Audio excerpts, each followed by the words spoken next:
welcome to another video. This week we're going to be looking at the Cold War.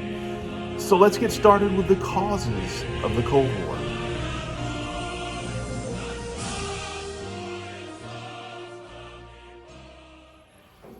So first, let's talk about World War II and how that led to the Cold War.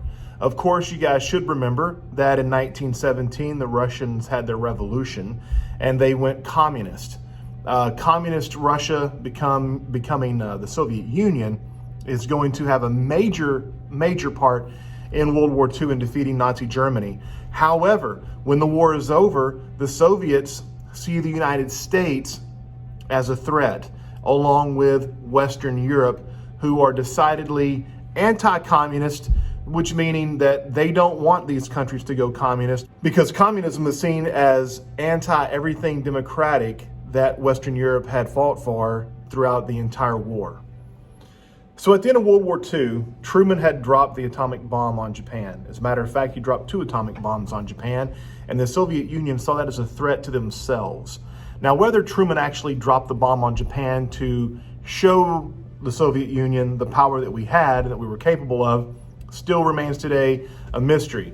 However, we do know that the Soviets were very scared of the atomic bomb and definitely wanted us to give them the secrets to the atomic bomb, which we're not going to do. They will eventually get that, but it'll be through the work of KGB and American spies working here in the United States, American citizens working for the Soviets.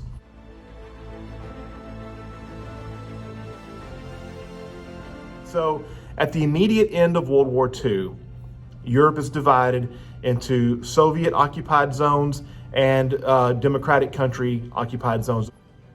Traditionally, at the end of a war, the victorious nations would occupy the losing country's capital. And in this case, Berlin will be occupied by France, Great Britain, and the United States, and of course the Soviet Union.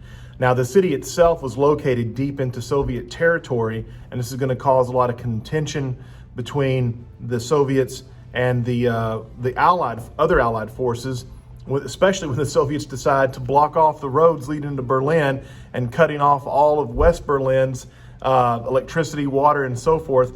It's going to cause a lot of problems. And Truman has to decide how to go forward, what his next move is going to be. So what Truman is actually going to do here is he's going to use diplomacy first, which when it fails, he will have an airlift that's going to bring in supplies to the blockaded city, and they're going to drop medical supplies, water, you name it, whatever the city needs to live, food, and so forth. They're going to be dropping these supplies in for several weeks until the Soviets are like, okay, these guys are serious. They want to hold on to their part of Berlin, so we're going to go ahead and let them do that.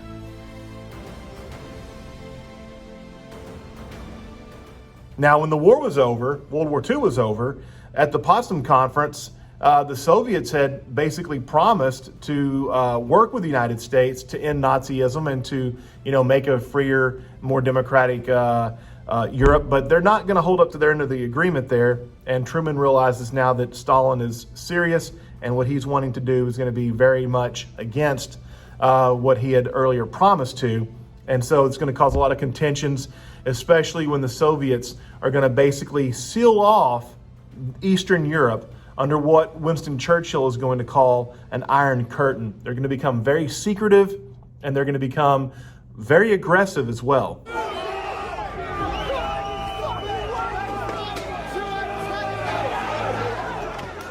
So while the United States and the other allies to Western Europe under the Marshall Plan, the focus of which is to make sure that the rest of Europe does not go communist, because we see communist as a threat to democracy. If the rest of Europe goes communist, then the United States could stand alone and we could eventually go communist ourselves through pressure and revolutions and so forth. We're going to create a force, NATO, to directly stand against communist expansion, while the communists themselves will create their own organization called Warsaw. Just a little bit later, they'll create their own organization in an effort to expand communism. So, not looking good on the world scene. during the late 40s and the early 50s, as we enter in this time period known as the Cold War. Of course, the Cold War called such because there was no actual fighting. The guns did not get hot during the Cold War between the United States and the Soviet Union. However, there were several conflicts that are going to be fought during this time period through forces that either we are sponsoring or that the Soviets are sponsoring. Of course, the most notable ones are going to be Vietnam, with us trying to stop communism, and the Soviets are going to be supplying the North Vietnamese with weapons and so forth. And then the war in Afghanistan in the 1980s, where the Soviets have invaded Afghanistan, and we are trying to stop the spread of the Soviets by giving the Afghans weapons and such that they'll end up using against us after the 9/11. In the end, the United States, under the leadership of President Truman, is going to settle on a policy known as containment. And what we're trying to do here is contain the Soviets, contain the communists into as small of an area as possible. And if they attempt to take over other territory, or if they attempt to take over other nations through communist revolutions and so forth, we will use our military as a last resort, but our influence as a major weapon to try to stop the spread of communism.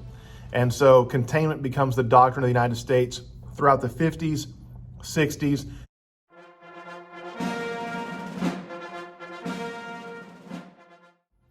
During the same time period the Cold War is going on, domestic policy in the United States isn't all focused on the Cold War itself. We also have presidents, including Roosevelt, who had pushed through the GI Bill, which is a way to invigorate the United States economy in the post-World War II era. You've also got Truman, who's going to push through the Employment Act of 1946. The government will become a tool to assist business in achieving full employment. We want as many people working as absolutely possible.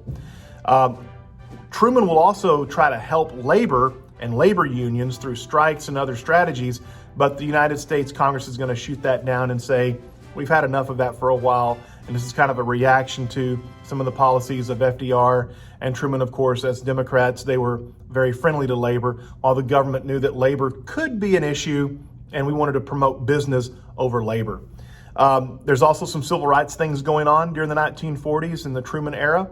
We have the desegregation of the United States military in 1948, and Truman also puts together a committee on civil rights to see what the federal government's role could be in the entire civil rights movement that's starting to pick up a pace at the end of World War II. So remember, the 1950s is known as the second Red Scare. The first Red Scare takes place in the 19-teens and the 1920s after the initial Russian Revolution of 1917. So in this time period, while many people just call it the Cold War, don't forget that this is the second time that the United States has faced the threat of communism. There's going to be many things going on during this time period. The Congress is going to set up a committee to look at communist activity and to determine who is a communist. The House Un-American Activities is one of the most popular of these. It's formed in 1947. HUAC is part of the House. The Senate has its own hearings that are going to be taking place, which Senator McCarthy takes a leading role in those. But we've also got spies. They're stealing American secrets. Julius and Ethel Rosenberg are going to be convicted of selling the Soviets our nuclear secrets, which allows the Soviets to develop their own nuclear bomb. We have several Democrats who are going to be accused of being communist. One of the biggest names, of course, is Alger Hiss, and he's going to be convicted for perjury for lying about his associations with the Communist Party.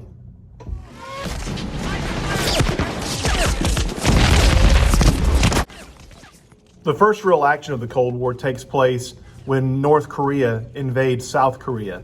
Now, Korea had been divided at the end of World War II between the Allied occupied zones and the Soviet occupied zones. But in an effort to unify Korea, North Korea is going to invade South Korea, and that's going to set off our first major wartime action of the Cold War. Truman will send in troops to try to quell the area, and MacArthur will lead a brilliant campaign and have a brilliant victory over North Korea. That is until he gets almost all the way to the Chinese border, when about 1 million Chinese soldiers are going to cross over the Yalu River, and they're going to back up the North Koreans. This is going to result in a back and forth that takes place all the way through the election of 1952 and Dwight Eisenhower's emergence as United States president, where he will eventually negotiate the end of the war. However, the war technically does not end with a treaty. We are still in a war in Korea. We're in the middle of a ceasefire right now. There's never been a treaty signed between North and South Korea.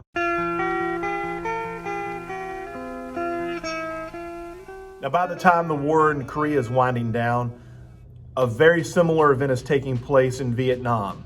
The French had control of Indochina in the years before World War II, and by the end of World War II, the communists had been fighting for their freedom against the Japanese who had occupied that territory during World War II.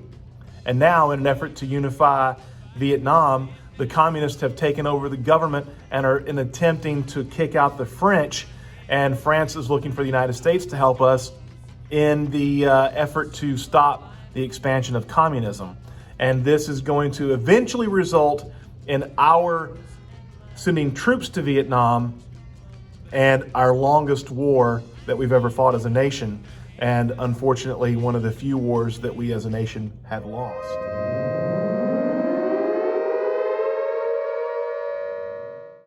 The Soviets are expanding all over Europe. They're trying to get more and more territory. They feel like they can lead revolutions across Europe and take over the entire continent. But there we are, and the United States and the British and the French influence trying to stop that spread of communism. In Cuba, we have Fidel Castro leading a communist revolution, who will eventually become very close allies with the Soviet Union. And remember, Cuba's just 90 miles off the coast of Florida, which is going to cause us a lot of problems. We'll get into more of those details later when we cover the 1960s and the John F. Kennedy administration. We have the space race kicking off between the Soviet Union and the United States. The space race was to see who could make it to the moon first, but the real reason behind the space race is to develop technology that we could send a nuclear device from one continent to another. In other words, the development of intercontinental ballistic missiles. Defense Department spending in the United States is going to skyrocket. The southern states are going to see massive federal spending, and these federal dollars building new forts, new military posts, Air Force bases all across the South, and the development of military technology is going to give a revival to the economy of the southern states that they had not seen since before the American Civil War. Society in the United States is going to change dramatically. In the United States, in the 1950s, we're going to see the growth of the economy. We're going to see the growth of the suburbs. We're going to see a new birth in consumerism. Again, the 1950s are starting to look a lot like the 1920s, in a Red Scare going on and a massive economic boom taking place as well. Credit cards are going to be used for the very first time. The baby boom is taking place. Those soldiers returning home from the war, getting married and having children and building up those suburbs. We even see air conditioning developed at this time, and that's also going to give another reason for people to want to move to the southern states, where the economy is starting to rock and roll. Speaking of rock and roll will come on the scene as well. Car culture. The television is going to become very important to American households. Whereas in the 1920s, it's the radio. Now in the 1950s, television. If you are an anybody, if you are a somebody, you've got to have a television so you can watch episodes of Leave It to Beaver, The Andy Griffith Show, Father Knows Best, you name it. That is what's taking place. But another very important component of the Cold War that's going to have a major impact on the people living in the United States and the domestic area of the U.S. is religion. Oh Lord, my God, when Billy Graham will come out to be the most famous of our evangelists. And remember, Billy Graham just recently passed away. Billy Graham is known for his revivals all across the nation. In God we trust. In God we trust. Put on our money. We have one nation. Under God, put on our pledge. The reason why is because the communists were considered to be godless. They were atheist. They did not allow you to worship and go to church. You worship the government. That's all. But in the United States, we worship God, and we want everybody to know. That's why we're becoming very friendly toward religion in the United States, and revivals are taking place all over the nation during this time period. On another note, we also have the rise of a counterculture movement. The counterculture movement, we're not yet to the hippie stage, but we have what's going to become known as the Beat Generation. Some of our youth in the United States are becoming dissatisfied with the status quo because during the 1950s, conformity was kind of the rule. Everybody had similar haircut, people dressed similarly, everybody had two-car garage, living in the suburbs, dad's at work, mom's staying home taking care of the household. That's conformity. But a lot of people are like dissatisfied with that. There's got to be something more out there. So you have the rise of the Beats, also known as the Beatniks. Allen Ginsberg, Jack Kerouac. These folks are going to become known for their counter to the status quo. They're going to be writing different types of music. They're going to be writing poems that express dissatisfaction with the way things are going. I know the one thing we did right was the day we started to... And another group of people who are dissatisfied with the way things are going are our black population. African Americans across the South are beginning the early stages of the civil rights movement. During the 1950s, you're going to see the Brown versus Board of Education decision in 1954, which legally desegregates American schools across the country with all deliberate speed. A year later, you're going to have the Montgomery bus boycott, led by Rosa Parks, and eventually bringing in Martin Luther King Jr. to help organize these protests through the black churches of the South. A very ingenious way to get everybody on board. African Americans were known for going to church in large percentages, so the best way to organize African Americans is where they're already at on Sunday. Do it through the church. 1957 sees the desegregation of Little Rock High School, which becomes a very tense moment because the governor of Arkansas is resisting desegregation, and Eisenhower will end up sending in federalized National Guard troops to make sure that Little Rock High School is desegregated. Things are changing pretty fast in the 1950s, but just wait until we get to the 1960s. We'll see you then. Take care.